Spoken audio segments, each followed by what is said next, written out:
of your loved ones. Now you know. Ni ugonjwa hatari sana unaoua watu wengi hapa Kenya. Japo kuko na corona, hatari ya malaria bado iko. Mtoto huyu alikuwa na joto jingi, kutetemeka, kuumwa na viungo na uchovu. Alikimbizwa hospitali ya umma ambako sheria za COVID-19 huzingatiwa na ni salama kwa shughuli ya upimaji. Vipimo vilionyesha kuwa ana malaria na papo hapo daktari akampa dawa za malaria na kumshauri azimalize, na ili kujikinga wawe wakilala ndani ya neti iliyotibiwa. Malaria husambazwa na mbu. Walio hatarini ni watoto wa chini ya miaka 5 na akina mama wajawazito. Kupimwa na kutibiwa ni bure katika hospitali zote za umma. Usisahau adui malaria. Zero malaria huanza na mimi. Chukua jukumu leo. Komesha malaria. Ujumbe huu umeletwa kwenu na Wizara ya Afya. Coronavirus disease is now spreading within counties in Kenya, from person to person through contact with droplets when an uninfected person speaks, coughs or sneezes, or through touching contaminated surfaces and objects. Anybody with a weakened body immunity has a greater risk of contracting coronavirus disease. People living with pre-existing medical conditions such as HIV, cancer, TB, diabetes among others must adhere to their treatment to strengthen immunity, and therefore should ensure they have a constant supply of necessary medicines. Contact your clinic or health facility for information on how to access treatment. Help others within your network to access adequate supply of essential medicines. Ensure that you remain connected with your local networks for any support, and follow the medical guidelines provided by your health facility to prevent coronavirus. Remember to stay updated with information on coronavirus using only trusted reliable channels. For more information on COVID-19, call 719 or dial *719#. COVID-19 is preventable. Protect yourself, your family, and the community. This message has been brought to you by the Government of Kenya and its partners. Virusi vya korona huenea unapokaribiana na mtu aliyeambukizwa kupitia matone, haswa wakati anapokohoa au kupiga chafya, na pia kwa kugusa sehemu au vifaa vilivyo na virusi hivi. Ukihisi dalili kama vile kupandwa na joto, kikohozi, maumivu mwilini na ugumu wa kupumua, na unashuku ulikaribiana na mwathiriwa, jitenge kisha piga nambari 719 ili upate usaidizi. Mtu yeyote anaishi na maradhi sugu kama vile virusi vya HIV, kifua kikuu, saratani na mengineo anashauriwa kutumia dawa zake jinsi alivyoshauriwa na daktari bila kukosa. Komesha korona. Ujumbe huu umeletwa kwako na serikali ya Kenya.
Good evening.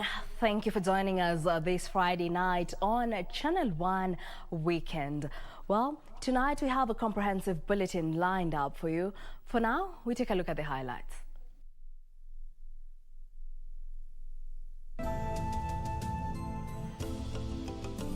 Reality in the new COVID red zone.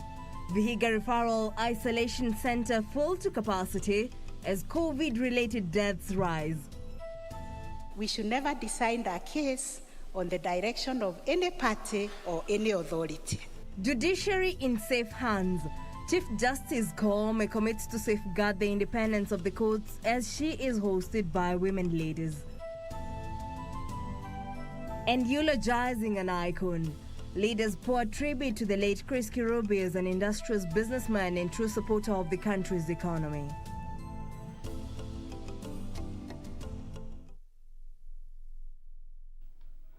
Welcome to the broadcast. My name is Jacky. Wambiru. Sign language interpreter is Lucy Moore. Now to kick us off, Chief Justice Martha Koome says she will not be compromising guarding the independence of judiciary. Speaking during a luncheon organized by women leaders to celebrate her appointment, Justice Koome said under her watch, judiciary will act firmly and impartially in discharging its obligation. Women leaders encouraged the Chief Justice to remain firm. Chief Justice Martha Koome has come out firm, committing to defend the independence of the judiciary. Speaking during a luncheon organized by the Ministry of Gender and Women Leaders to celebrate her appointment, Koome said she will ensure the court's decision will always be guided by evidence and the law and not external and political machinations. We should never decide a case on the direction of any party or any authority. So all of us are bound by the Constitution. So nobody will ever tell a judge, a magistrate, or an adjudicator how to decide a case. The Chief Justice further committed to continuously engage both the executive and the legislature on improving service delivery at the courts. So if you see me talking to these colleagues, you know that I'm negotiating for the space of this prodigal son or daughter who has been thrown out of the government and is now coming back with a lot of needs. We have so many needs in the judiciary. Women leaders encourage the Chief Justice to remain firm as she heads the third arm of the government. I'm convinced we have that best person. You have my support, personal support. As you know, you have the support of the Supreme Court judges. We expect very high standards from you because we know how you work. We already can see the signs. We have a very hard-working judge. We have a judge who is extremely innovative, and you are going to see how she's going to do things in a different way. She's a go-getter. She's very focused. She consults widely, but makes independent, well-informed decisions. The three arms of government, now one of it, the judiciary, is headed by a female, but that's not really the main thing. The main thing is that both genders have been considered. Meanwhile, the Nairobi Metropolitan Service has given judiciary 5 buildings in Nairobi to set up small claims courts. Chief Justice Martha Koome says the small claims courts will be strategically distributed across the city county and will deal with cases of value below 1 million shillings. Kevin Washira, Channel 1 News. In other news, a cross-section of the Kenyan political elite has eulogized the late Chris KIRUBI as an astute businessman who used his influence to bridge social, economic and political divides. The leaders commended the late KIRUBI for his contribution to the economy through innovative projects and mentorship programs targeting the youth. The late businessman died at his home on Monday afternoon after a long battle with cancer. The late businessman Chris KIRUBI was on Friday praised for his contribution to the country. Family, friends and former colleagues of the late business mogul shared their memories and what they will miss dearly about Chris KIRUBI. But even as we grieve, let us hang on to the memories of him, the memories of Chairman, ranging from his amazing and charismatic character, infectious laughter, and astute leadership. The French business community has lost a partner with whom it successfully developed trade and joint investment. Almost every Thursday, we would troop to Karen Country Club for a game of golf. Chris was a formidable and a worthy competitor. When my grandfather was first diagnosed with cancer, I was scared. But whenever I went to visit him, he was smiling. He was always smiling. It makes me happy knowing that you're in a better place and you're not in pain. My love for you is endless, more than you would believe. In a message, President Uhuru Kenyatta described the late KIRUBI as a seasoned business and innovator who contributed immensely to the economy of the country. He's immortalized through his many achievements, the many millions of lives made better by his business brilliance, the billions of shillings added to our economy through his innovative projects, and the immeasurable number of ways he brought happiness to all our lives.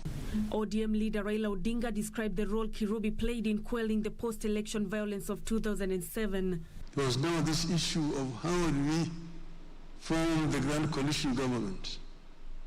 How do you share the portfolios within the Grand Coalition government? There was a stalemate, almost a breakdown. And the two people who came to approach me to agree to a compromise, one of them was Chris KIRUBI. Dr. John Kufuor was the chairman of the AU, and he came here to bring sanity to the warring sides of our politics. When he was here, he was permanently in company of Chris KIRUBI. The late businessman initiated online authorship and physical talks in high schools and universities in Kenya, among other engagements. He would always be there to advise so that the policies and the direction you take would make sense to business and to the country and to the economy. In fact, he's what I would call a cause capitalist, a social capitalist. Would create employment opportunities for his citizens and the African continent. In fact, and we had a dinner here in the church to raise funds for that prayer meeting in Uhuru Park. And I remember when I stood to speak, the late Chris KIRUBI asked me how much money we needed for the event in Uhuru Park. And when I gave him the figure, he said that he was going to pay the entire amount and that now dinner should be served. Besides his celebrated business acumen, KIRUBI was praised as a great coach and business mentor. He will be laid to rest on Saturday at his farm in Thika, Kiambu County. Nancy Okware, Channel 1 News. May he rest in peace. In other news, President Uhuru Kenyatta has joined other heads of state and government at the Antalya Diplomacy Forum in Turkey. The president, who is on a two-day official visit to the Republic of Turkey at the invitation of President Recep Tayyip Erdogan, arrived at the Turkish resort city of Antalya Thursday evening. Other than President Kenyatta and other heads of state and government, the Antalya Diplomacy Forum has brought together diplomatic actors from across the world. Among them, heads of state and government, diplomats, opinion shapers, and academics to discuss and fashion solutions to identify global challenges, as well as identify opportunities for international collaboration. This particular forum comes at a very apt time, a time when every part of the world is feeling the impact of a global crisis, and a growing realization that no single party has the capacity to overcome this crisis without all of us working together. President Kenyatta is scheduled to address the meeting, which has been convened by President Recep Tayyip Erdogan and attended by over 10 visiting heads of state and government from across the world. That this is not really a time for recrimination or pointing fingers, but we really have to accept also that we have seen that the global governance system isn't actually working equitably and fairly for all global citizens. And I think it just draws us to the reality that we have a challenge, and that challenge can only be overcome if we democratize much more our global governance systems. Besides his engagements at ADF, President Kenyatta, who is accompanied by Foreign Affairs Cabinet Secretary Rachel Omamo, is scheduled to attend several other bilateral meetings and side events. It has been a vessel, it has been an instrument that has been in use dating back to many ages. Diplomacy set the balance between peace and war times all throughout history, and it has always been a preventive instrument, gaining even more significance and prominence. Timothy Kipnusu, Channel 1 News. And now on matters education, Education Cabinet Secretary Professor George Magoha has urged universities to initiate income-generating projects to enhance their financial stability. Magoha says the government will not increase its capitation to the institutions due to the economic shortfalls brought about by the COVID-19 pandemic. The Education CS has, in the meantime, called for patience among lecturers, saying the move by the Salaries and Remuneration Commission to freeze pay hikes was informed by the current economic situation. The government has moved to justify the moratorium on salary review for civil servants and state officers for the next 2 years. Speaking in Nakuru County, Education Cabinet Secretary Professor George Magoha called for calm, saying the move by SRC is for the best of the Kenyan economy. So when government is proposing that perhaps we should think of withholding increments for 2 years, don't go to war with government. It will not result in anything. Because you fight a war that will end with something. Magoha directed universities to cut the number of non-essential and support staff to accommodate more teaching staff, arguing that the core business of universities was teaching, research, and related services. They have spent money to train them to write proposals in agriculture, which is actually agriculture and veterinary, which is what is happening here. So that you go and compete for the money outside there. The CS spoke at the Egerton University during the institution's 43rd graduation ceremony, where 2,185 students were awarded diplomas, degrees, and doctorates in various fields. For Channel 1 News, I'm Jacqueline Masharia. And now in the political arena, the Jubilee Party was Friday wooing the people of Kamba to back its candidate in the July by-election. The campaign was backed by a catalogue of promises as the party vowed to ensure the legacy of the late area Member of Parliament Paul Koinange is fulfilled. Transport Cabinet Secretary James Masharia led a high-powered government delegation to try and woo voters in Kiambaa constituency to back the Jubilee candidate. Na sasa tukienda huko na huko tuna kitu tunaita encyclopedia ya miradi ya maendeleo yetu kule Kera. Na hapa Kiambu sasa tuko hapa kuangalia ile miradi ambayo tulisema tutafanya. Speaking during the launch of Kihara Karura Road, the leaders led by Area Governor James Nyoro, Senator Kimani Wamatangi, and Kiambu Town Member of Parliament Jude Jomo said the Jubilee candidate was the most suitable candidate to fit into the shoes of the late area Member of Parliament Paul Koinange. The leaders said the construction of Kihara Karura Road will be a great benefit to area residents to access city market. Na hii barabara itaisha, si ile maneno mliambiwa ati msichagua nini ati itaenda, itakaa hapa tu, lakini na nyinyi lazima mchague Kaleli Jama, si ndio? Si ndio? Mimi nipiganie barabara ziendelee na nyinyi muniletee Kaleli Jama, si ndio? Sisi tumesimama imara kama kitu moja, na hakuna siku hata moja ambaye sisi tumewahi kuongea tukakata kauli tukua tumesema watu wa ngambo ile na ngambo hii tunakuanga watu kitu moja. Na ule mtu anagojea ati sisi tutaanguka hii mtihani ndio abahatike amengoa. Tutakaa pamoja katika chama ya Jubilee. Na kama nilivyosema, kama chama ya Jubilee iko na shida, hiyo shida ndio tutatengeneza. Tunyoroshe chama ikuwe mzuri. Sawa sawa? Na chama ikiwa mzuri, tutaipenda na tutafanya kazi naye. Meanwhile, the Council of Governors now wants the government to lift the 3-year logging ban, claiming the policy on sustainable forest cover has already been achieved. The governors who want the exercise relatively regulated argue the ban had impoverished tens of families and see various towns that relied on logging die. We have had a ban on logging for a long time, but it's now time to review that ban so that we can be able to use the resources, the forest resources that are there.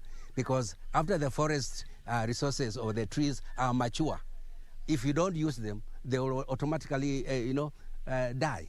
Recognizing even the individual forest farmers who own forests, and we want them to be incentivized if they're searching. We want them to get incentives so they we can have individual farmers who grow maize, growing trees and becoming planters as we move on into the future. While Busia Governor Sospita Ojamong wants the government to support Budalangi residents who are affected by perennial floods by providing basic necessities such as mosquito nets, clean water and relief food. Speaking in Lukala village in Bunyala sub-county, where he presided over the distribution of food and household items, Ojamong said a section of Bunyala southward is underwater from the overflowing Lake Victoria. Hivyo tuna shida mingi ile tunataka kufanya nini? Saidizi. Na mimi kwa niaba yenu ningeomba, ingawa sisi county government pia tutajaribu kushughulikia zingine. Serikali kuu pia tutakuja kupelekea hawa. For Channel 1 News, I'm Gladys Mungai. Well, and on that note, we take our first break here on Channel 1 Weekend. Don't go too far. We'll be right back.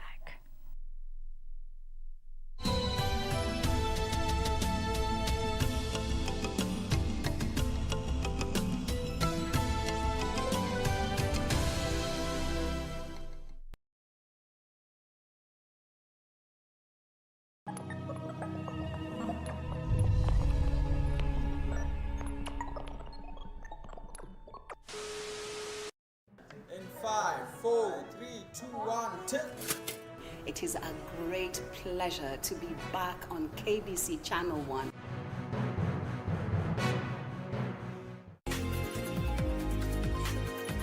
Did you know that a life policy can be used as an investment that provides for future savings paid upon maturity? Now you know. IRA, promoting insurance, protecting the insured. This weekend on KBC Channel 1. I have already apologized. How many times do you want me to say that I am sorry? Is 5 times not enough? And by the way, what is he even doing here? These are your students? How can you allow him to talk to you like that? Who are you doing it for? Teacher, what is happening here? I can already see the beginning of the end. Teacher, just imagine you're a robber. How do you do it? I am not a robber, neither do I plan to imagine being one. Take back your notes. You can stay with your students and your sick school. Wait, can't we talk about this? Teacher, you know the lesson ended 5 minutes ago. Excuse me. Classmates, every Saturday on KBC.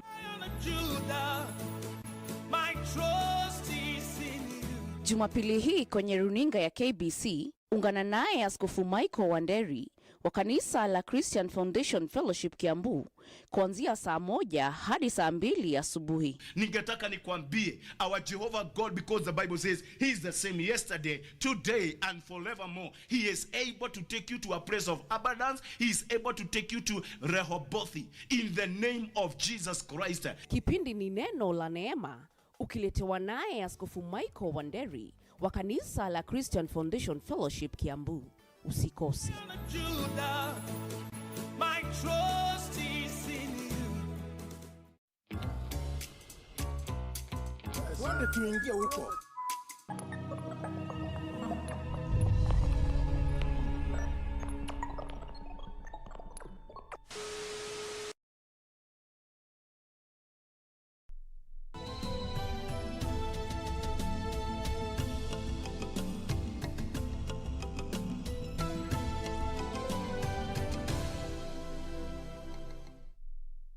Welcome back. And now on matters of health, Kenya's COVID-19 infection rate has surged to 10.8% after 796 people tested positive for the disease in the last 24 hours. The Ministry of Health says 3 more people have succumbed to the disease, bringing the country's death toll to 3,437. The country's total coronavirus cases rose to 178,078 following the confirmation of 796 more positive cases on Friday. The figure is representative of a 10.8% positivity rate. In the latest statistics, Nairobi County leads the pack with 174 cases, followed by Siaya, which recorded 138 cases on Friday. Kisumu, Bomet, Mombasa and Busia recorded more than 40 cases each on Friday. The Ministry of Health says 3 more deaths were recorded Friday, taking the cumulative number of COVID-19 related deaths to 3,437. 328 patients have recovered from the disease, both from hospital and home care. Another 1,097 patients are still admitted to hospital, out of whom 89 are in the intensive care unit. A total of 4,842 patients are being monitored at home under the home care isolation program. To date, a total of 1,174,071 people have been vaccinated against COVID-19 in the country. Vihiga County health facilities are now overwhelmed and the county referral isolation center is full to capacity. I wish to appeal also. Due to COVID-19 related complications in Vihiga County. Speaking during the official commissioning of a health facility and launch of an ambulance that will serve the area, County Chief Executive Officer in charge of health, Noah Mboku, said the referral isolation center is now full to capacity. Vihiga County is among 13 counties the government has declared as COVID-19 hotspots. Vihiga County health facilities are now overwhelmed and the county referral isolation center is full to capacity. I wish to appeal also to your attention that we take care of ourselves, our families and our friends regarding the new normal that is COVID-19. It is still ravaging our country, it is still ravaging our county. For those who have been doubting its presence, now you have seen it. In Kisumu, it is killing people who are near us. Let us keep this deadly virus at bay. Reports from the county health department indicate that 8 people are dying weekly due to COVID-19 related cases. The chairman of the county assembly, Noah Mboku, said the statistics are worrying, urging members of the public that they must observe health protocols to curb the disease. Corona imejaa hii Kenya. Hasa Vihiga imejaa sana. Saa hii kwa kila ward sisi tunazika watu 8 kila weekend. In Bungoma, members of the business community operating within the town are lamenting that the revised curfew hours will negatively affect their businesses. Frederick Mwoje, a hotelier, says businesses have suffered major shocks due to the pandemic and the new restriction could be the last nail in the coffin. Finally, in Kericho, Women Representative Florence Bore has called on locals to follow the new COVID-19 measures which were put in place Thursday by the Ministry of Health, urging those who took the first COVID jab to go for the second dose. Ya COVID tumekuwa nayo tangu mwaka jana. Haikuwa imefika hii kiwango kwamba huku nyumbani imeenea, lakini imeenea. Na COVID iko. Tafadhali tufunge mask, tafadhali tunawe mikono, tafadhali tukae nyumbani na tufanye kazi. Ndio hii ugonjwa iweze kupungua.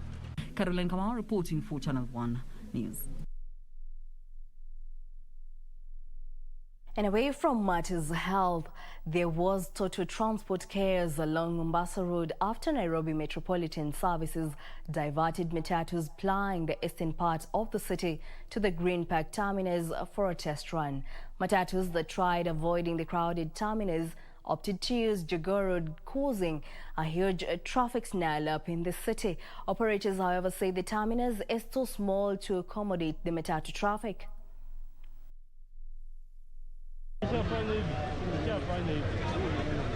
At the Green Park terminal in Nairobi, matatus line up and wait to be directed into their various pickup stations for passengers to board as they head to their different destinations. But the exercise causing traffic chaos within the city. Heavy traffic that extended far beyond the area of the test run. Ile gari ilikuwa inaenda skodi kama 5, 6, saizi tuko skodi ya 3 ya pili kwa sababu ya jamu kubwa sana. Mombasa Road na hizi zingine pia, barabara hizi zingine. So kazi ni ngumu. Hatujazoea hii kitu. Afadhali turudishwe mahali tunakuanga, hata jamu inashikanga jioni siku masaa kama hii. Sasa ni kwa skodi ya 3, kuchua na magari ni ya wenyewe, tutapata kazi gani? Tutapata mshahara tutatoa wapi shwali? Mtu anakulipisa kama mtu kama Rongai ama Kisii ama Sadzazgeria mfano wapi 100. Hii 100 tunapata wapi na vile Kenya kumekaa saa hii? Sasa itakulazimisha mwananchi wa kawaida akwa aklipe hiyo 100 ama 150 because I know jioni itakuwa na 200 ama 300. Because I know these people they walisha tengeneza wako nayo, wewe mwananchi ambaye hauna kitu. On the flip side of it, some operators are of the view that the terminus can't bring the much needed change and sanity in the transport sector. So kwa wenye magari ikiendelea hivi tunaona sio kitu mbaya. Ile kitu tunaomba peke yake tupunguziwe ama tusaidiwe ni vyenye tuta-avoid this traffic. The facility is now in the transition phase of commissioning for all stakeholders to assess the preparedness before fully operational. Yusufar, Channel 1 News. The Speaker of Senate, Ken Lusaka, has challenged county governments to improve on revenue collection to minimize acrimony with National Treasury.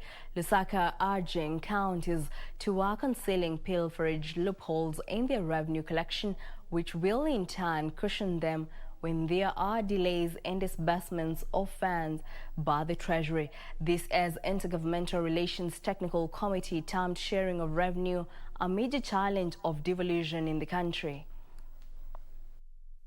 Speaker Lusaka, who was the chief guest at the launch of a 5-year strategic plan for the Intergovernmental Relations Technical Committee, a body tasked with ensuring harmonious relations between the two levels of government, challenged the county governments to improve on revenue collection so as to end the over-reliance on shareable revenue.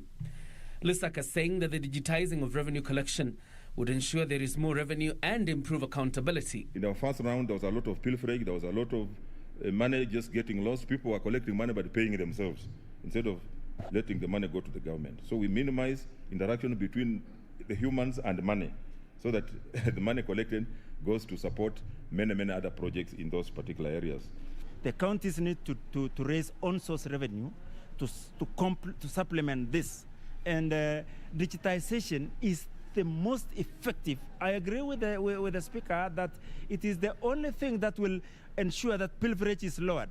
And with the IGRTC having identified double taxation as one big challenge facing devolution, Lusaka also challenged county governments to deal with the vice so as to encourage trade and investment. It has been a thorn in the flesh, and we are really punishing our business people. For example, somebody moving from Nairobi, you pay tax.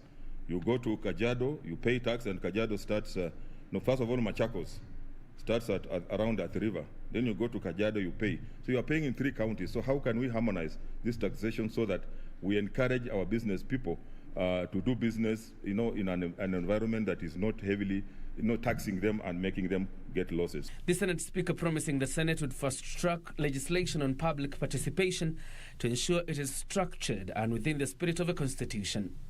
Is it just a window dressing? So we should be able to come up with effective public participation so that whatever was in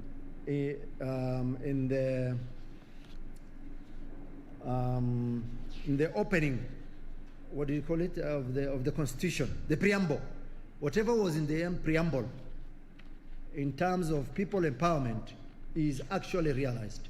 Public participation is not collecting your supporters or your those who cheer you, goons. You pay them listening allowance and say now the public participation has taken place. That is not public participation. IGTRC, in its mandate, has successfully resolved over 30 disputes between counties and the national government, and also among counties. During this particular period, devolution has been at its peak, at its best. We had national government consulted so extensively with the counties that we had 6 special summits during the COVID time.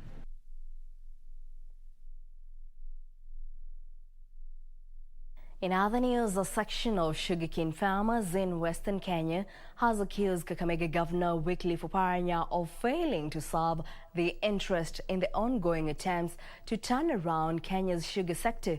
The farmers say Oparanya may have been compromised by some forces hell-bent on profiling from the resuscitation of the MUMIAS sugar company. The farmers are demanding an audit of the process and that of the company's equipment and machinery before any lease is undertaken.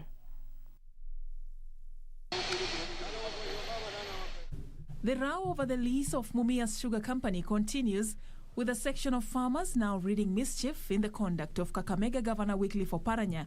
The farmers have criticized the governor over his support for the receiver manager at the MUMIAS Sugar Company, whom they accuse of abusing their rights. While condemning a recent advert published in 2 daily newspapers, the farmers accuse the governor of being bedfellows with some investors. Na sisi tunataka kuambia Governor Oparanya atoke kwa magazeti kwenda kulipa advert ya shilingi 1,300 kwenda mbele kila siku kwa magazeti, na ile hali hakuna mkulima ama wakulima wachache sana wanasoma ya magazeti. Oparanya akuje kwa ground aongee na wananchi na wakulima wa miwa, kwa sababu sisi kama wakulima wa miwa tunashangaa Governor bado anafikiria sisi tuko na pesa ya kununua magazeti kila siku. Last week, senators drawn from the Western Kenya region demanded that the receiver manager publicly advertise the bidding of the lease of the sugar company. Sote tunakubaliana kwa umoja ya kwamba yafaa MUMIAS iweze kuwa revived. Lakini jinsi ya kurevive ndio wasiwasi yetu. Kwa hivyo sisi tunashinikiza tu ya kwamba serikali kuje wazi, huyu mrasimu aje wazi, atupatie status report ya MUMIAS Sugar jinsi ilivyo. Farmers want an audit of the company inventory to ascertain the status of all machinery before the receiver manager can start the process of leasing out the factory. Na kuna lori ambayo ilishikwa kama imebeba vyuma kutoka MUMIAS Sugar Factory. Tuko hapa na evidence, hizi ni documents ambazo zilipatikana siku hiyo. Pili, tuko na OB number yenye ilipatikana, hiyo lori ilishikwa. Kwa hivyo sisi hatuongei kwa sababu tunataka kuongea. Kama stakeholders, kama wakaazi, tunasihi tu vitengo vya serikali viweze kuja hapa tufanye public audit, tuone mashine haya yako sawa au hayako sawa. Reporting for Channel 1 News, I'm Safin Aching Ouma.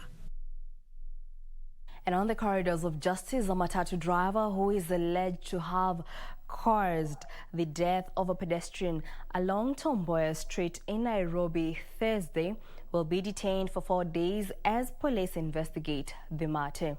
The investigating officers say Patrick Macharia Magu fled after the alleged crime but was arrested moments later. The court has ordered a matatu driver, Patrick Macharia Magu, who is alleged to have caused death by dangerously driving, be detained for 4 days as police conclude investigations. It's alleged that Magu, while driving a matatu at the junction of Tom Mboya Street and Maragwe Lane, he reversed the matatu dangerously without due care of other road users and sandwiched a 25-year-old pedestrian, Nelly Wedera, between another vehicle, sustaining serious injuries. The victim was rushed to Kenyatta National Hospital, where she succumbed to the injuries while being treated. On realizing the mistake, Magu abandoned the vehicle and fled to avoid arrest. He was later arrested along University Way and taken to Central Police Station. The case will continue after 4 days. For Channel 1 News, I'm Serafina Robi. In other news, Mandera Governor Ali Roba has warned locals against engaging in business deals with people they suspect as terrorists. Roba says economically arming such elements makes it hard for the government to deal with them. Roba's remarks comes days after criminals believed to be Al-Shabaab attacked Banissa, killing more than 10 people. More of these in the County News Roundup.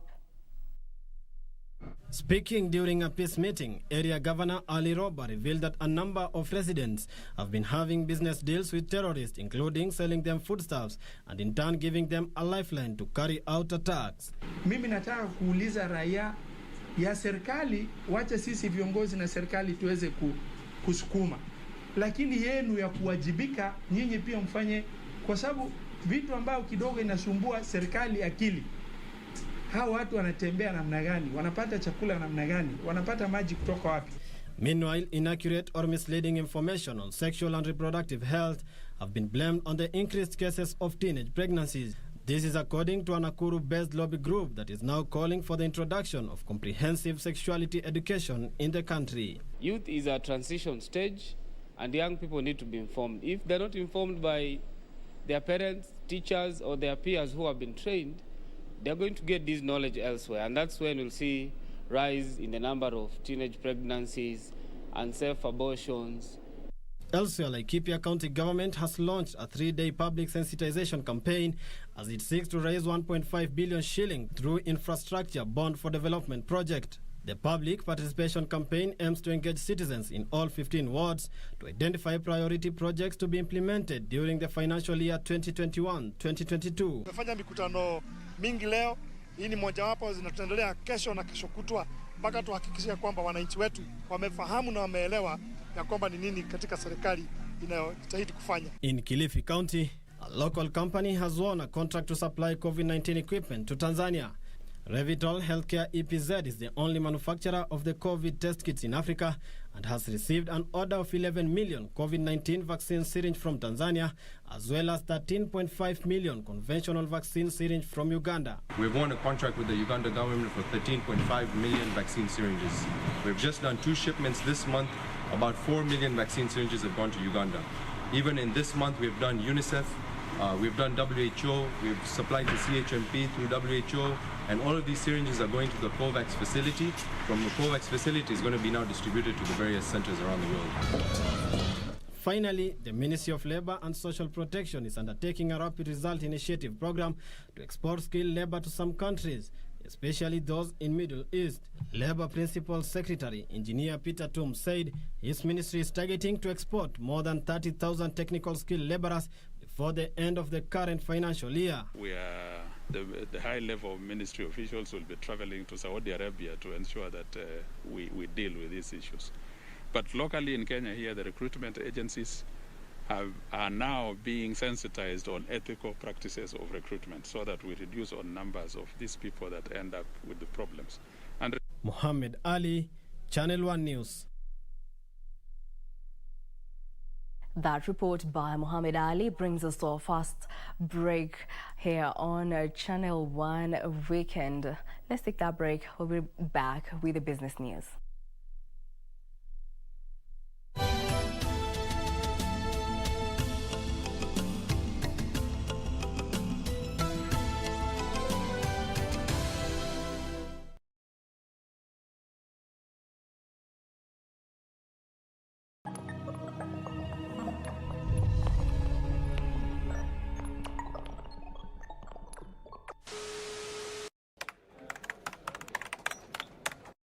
My number one instrument is the guitar.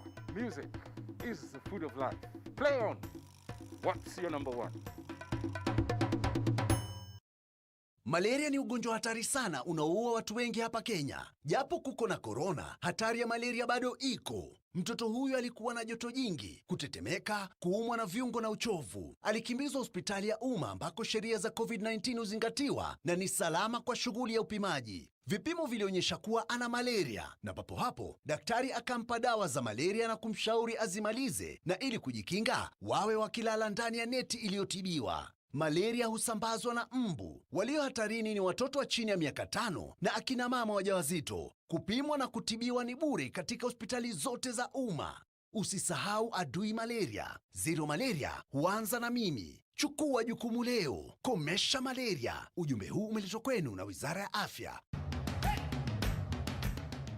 Bwana Motiso, pikipiki yako ndio hii. Uko shwani yangu. Hii pikipiki ni unakumbuka uniekelea the lowest unique bid yako ilikuwa ngapi? 18 shillings. Na unajua kuendesha hii gari? Kidogo. Haya, kitoko yako shika helmet. kifungu yako, chomoka na mali yako. Kujiunga na QuickBid ni rahisi. Enda kwenye M-Pesa, bonyeza paybill kisha weka business number 4032353. Kwenye account weka kodi ya bidhaa unayotaka na bid yako ya chini zaidi. Kwa mfano TV 16. Kisha weka shilingi 20 tu kama idadi yako. Weka bid yako pia kwenye www.quickbid.co.ke. Kumbuka, bid ya chini zaidi ya kipekee ndio hununua. QuickBid, bidhaa bora kwa bei ya chini. If you have been in contact with someone who is suspected or has tested positive for COVID-19, self-quarantine for 14 days and call 7194 for help. Self-quarantine restricts movements and the spread of the disease and protects your family, friends and community from being infected. During self-quarantine, you are advised to stay in a separate room, disinfect surfaces and clothing with appropriate disinfectant, avoid sharing household items, including utensils, towels and beddings, do not receive visitors, wear an appropriate face mask if you must be around other people. COVID-19 is preventable. Protect yourself, family and the community. This message has been brought to you by the Government of Kenya and its partners.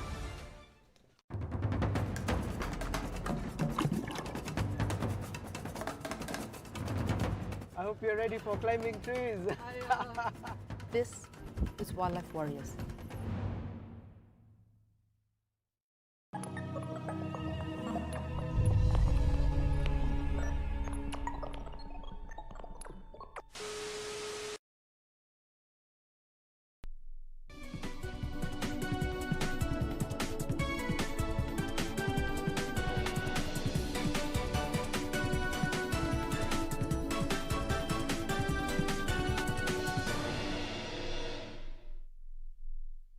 And in the business world, financial experts have hailed Treasury's decision to borrow from the international markets, saying these will relieve pressure on the local markets.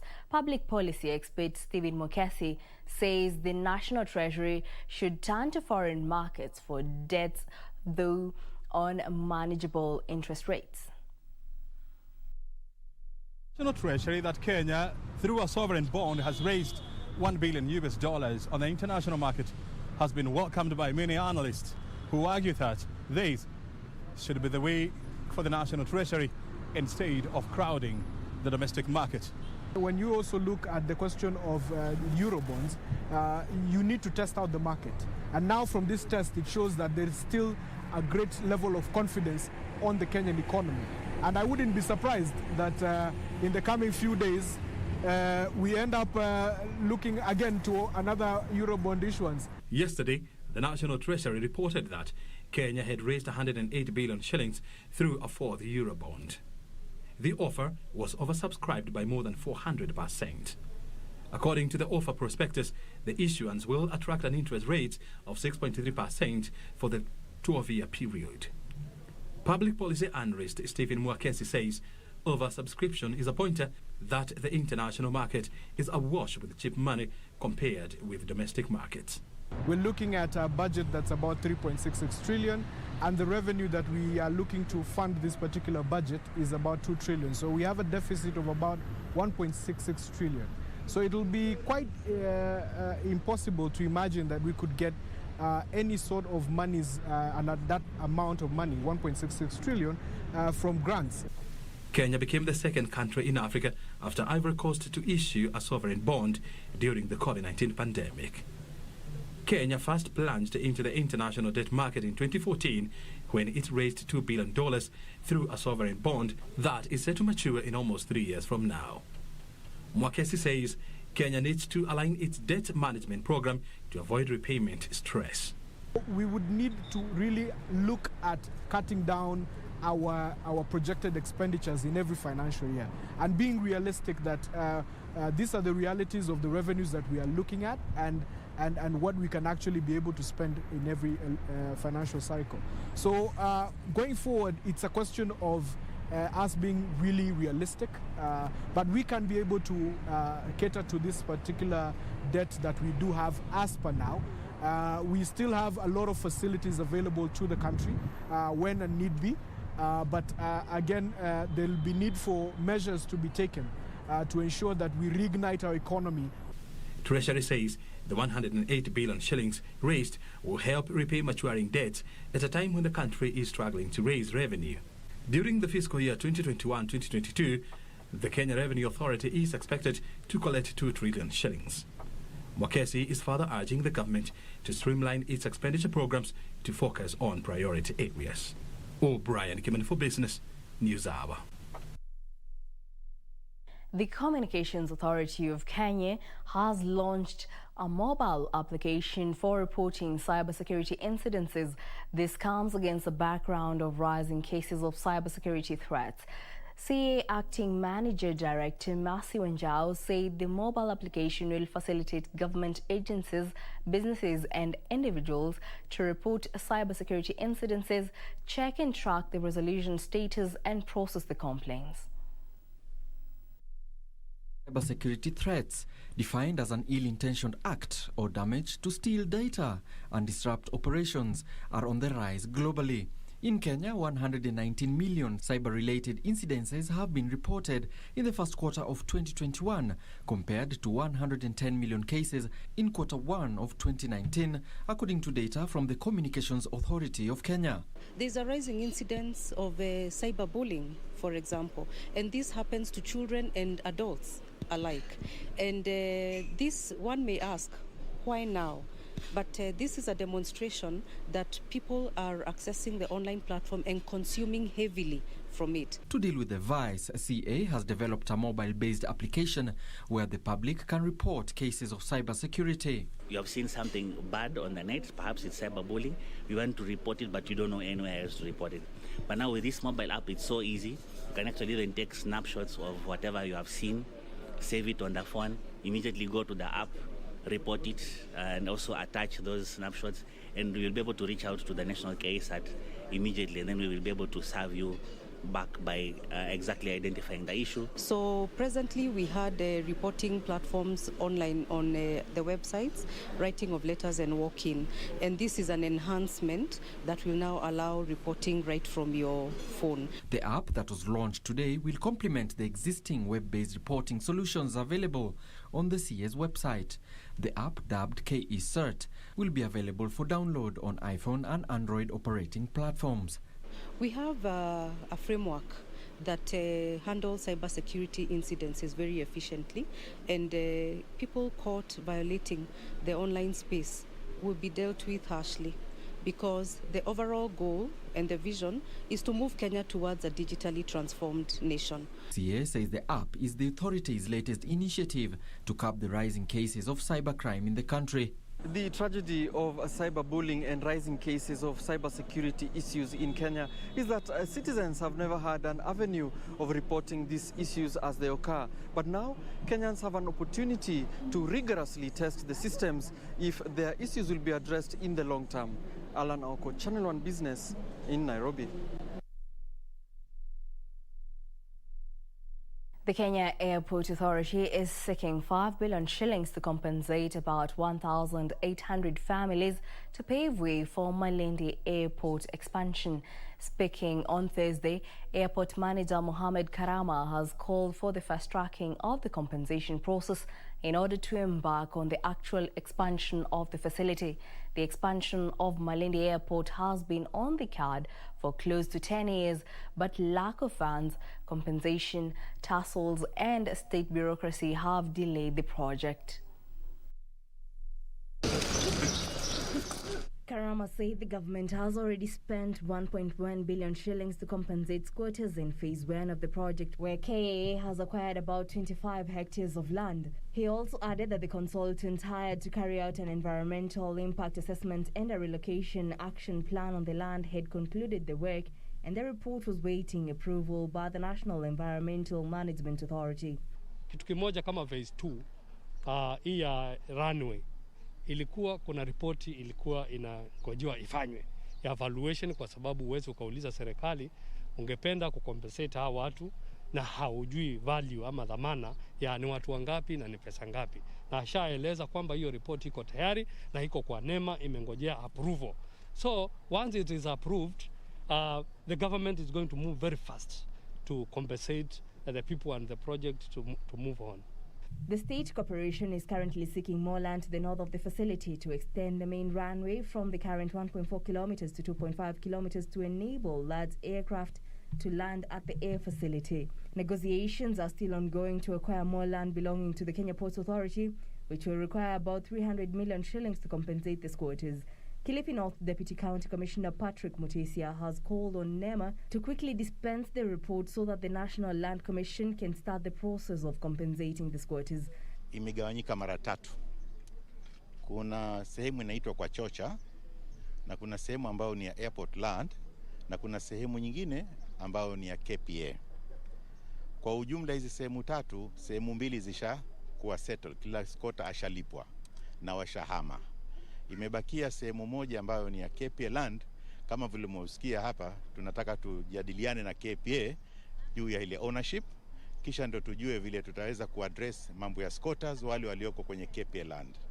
Residents have been sensitized on the need to stop further development of the project land, and those constructing any more buildings will not be compensated. Na kile tunachohitaji sisi upande wetu ni kusensitize, to involve public. Na tumefanya kwa njia mbili, kwa njia ya magazeti na kwa njia ya radio ambayo ishafanyika. Kwenye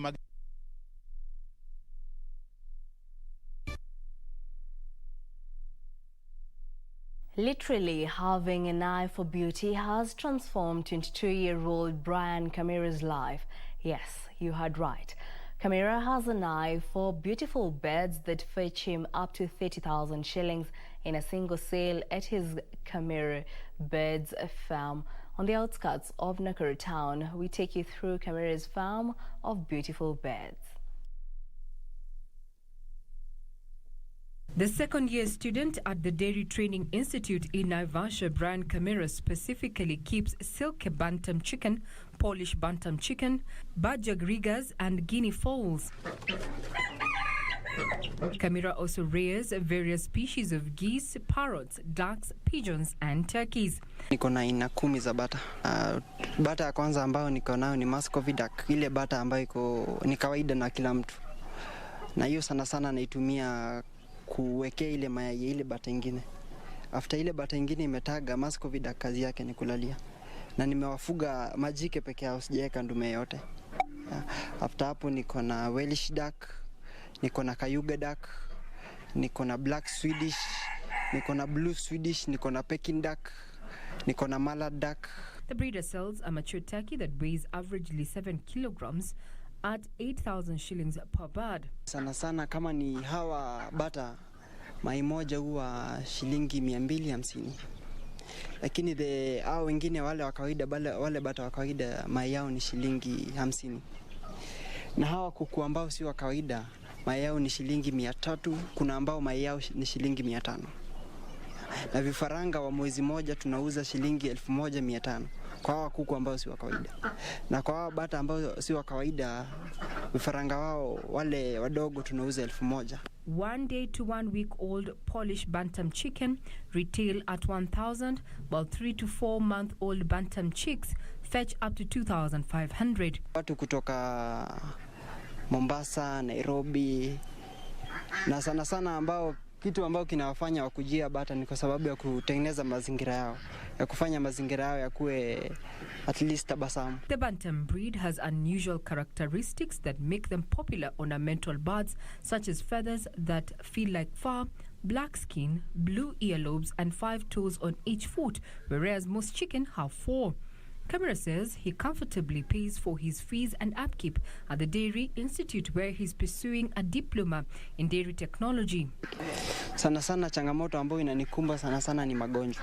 Initially, Kamira started the enterprise by rearing pigeons before diversifying into other ornamental species after sourcing for parent stock from Mombasa, Tanzania, Zanzibar and Wakiso district in Uganda. Regina Manyara reporting for Channel 1 Business.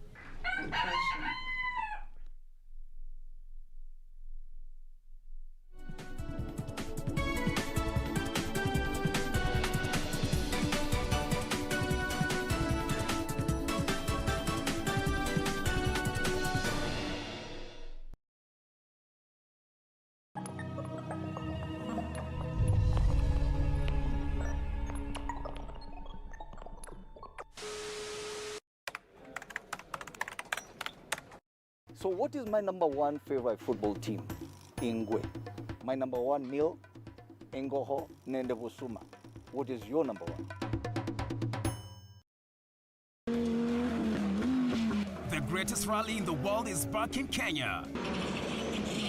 Catch all the action of WRC Safari Rally live and exclusive on KBC Channel 1 from 24th to 27th June. See the world's best drivers navigate their machines on